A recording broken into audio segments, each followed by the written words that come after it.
Assalamualaikum warahmatullahi wabarakatuh. Perkenalkan, nama saya Nailatul Azkiyah, nomor induk mahasiswa 1519028 dari kelas HTNA. Di sini saya akan menjelaskan materi alat bukti dalam peradilan. Dari mata kuliah Tafsir dan Hadis Peradilan, dosen pengampu Bapak Khalil Sahid. Materi ini merupakan kajian dari Quran Surah Al-Baqarah ayat 282 sampai 283. A'udzubillahi minasyaitonirrajim. Bismillahirrahmanirrahim. Ya ayyuhalladzina amanu idza tadayantum bidainin ila ajalin musamman faktubuh wal yaktub bainakum katibun bil adli wala ya'ba katibun ay yaktuba ma 'allamahullahu falyaktub wal yumlil ladzi 'alaihi al-haqq wal yattaqillaha rabbahu wa la yabkhas minhu syai'a fa in kana alladhi 'alaihi al-haqqu safihan aw dha'ifan aw la yastati'u an yumilla huwa falyumlil falyumlil waliyuhu bil 'adl wastashhidu shahidaini min rijalikum fa illam yakuna rajulaini farajulun wa imra'atani mimman tardawna minasy-syuhada'i an tadilla ihdahuma fatudzakkira ihdahumal ukhra wa la ya'ba asy-syuhada'u idza ma du'u wa la tas'amu an taktubuhu shaghiran aw kabiran ila ajali dzalikum aqsatu 'indallahi wa aqwamu lisyahadati wa adna alla tartabu illa an takuna tijaratan hadiratan tudirunaha bainakum falaysa 'alaikum junahun alla taktubuha wa ashhidu idza tabaya'tum wa la yudarra katibun wa la syahid wa in taf'alu fa innahu fusuqun bikum wattaqullaha wa yu'allimukumullah wallahu bikulli syai'in alim.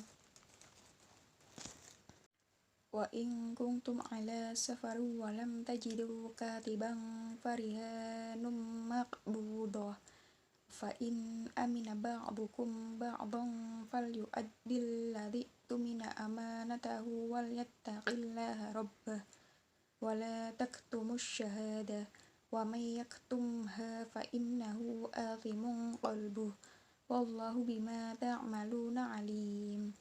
Shadaqallahul azim. Dari kajian Quran Surat Al-Baqarah ayat 282 sampai 283 menerangkan bahwa orang yang hendak mengadakan utang piutang hendaklah menghadapkan kepada kedua orang saksi, yaitu laki-laki muslim atau disaksikan oleh seorang laki-laki dan dua orang perempuan. Dengan demikian, dalam Quran Surat Al-Baqarah 282 sampai 283 ini menerangkan mengenai perlunya seseorang atau para pihak untuk menuliskan transaksinya sebagai bukti tertulis atas transaksi atau perjanjian yang telah dibuat. Dan di sini menerangkan perlunya adanya seseorang yang bertindak sebagai penulis dan saksi dalam transaksi atau sebuah perjanjian pada umumnya, khususnya perjanjian dalam hutang piutang. Selanjutnya, dengan kajian Quran Surat Al-Baqarah 282 sampai 283 dengan materi alat bukti dalam peradilan, bukti dokumen dan saksi. Alat bukti merupakan segala sesuatu yang ada hubungannya dengan suatu perbuatan. Alat-alat bukti tersebut dapat dipergunakan sebagai bahan pembuktian guna menimbulkan keyakinan atas kebenaran adanya suatu tindak pidana yang telah dilakukan terdakwa.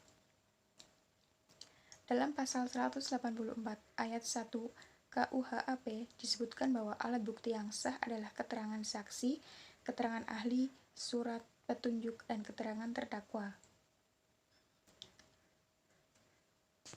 5 ayat 1 Undang-Undang IT mengatur bahwa informasi elektronik atau dokumen elektronik merupakan hasil cetaknya, yang mana merupakan alat bukti hukum yang sah di pengadilan, Yang dimaksud dengan informasi elektronik adalah satu atau sekumpulan data elektronik termasuk tetapi tidak terbatas pada tulisan, suara, gambar, peta, rancangan, foto elektronik, data interchange, surat elektronik, telegram, file kopi, atau sejenisnya.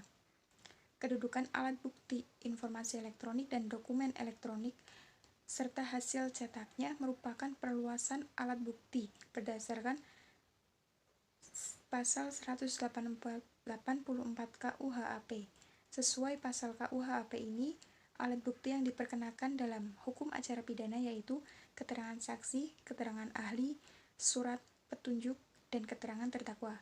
Secara tertulis, seluruh alat bukti yang disebutkan dalam KUHP tersebut tidak mengakomodir alat bukti elektronik. Selain alat bukti dokumen, adanya alat bukti yang disebut dengan saksi. Saksi menurut Undang-Undang Nomor 13 Tahun 2006, Pasal 1 Ayat 1 adalah alat bukti keterangan. Saksi merupakan alat bukti yang paling utama dalam perkara pidana.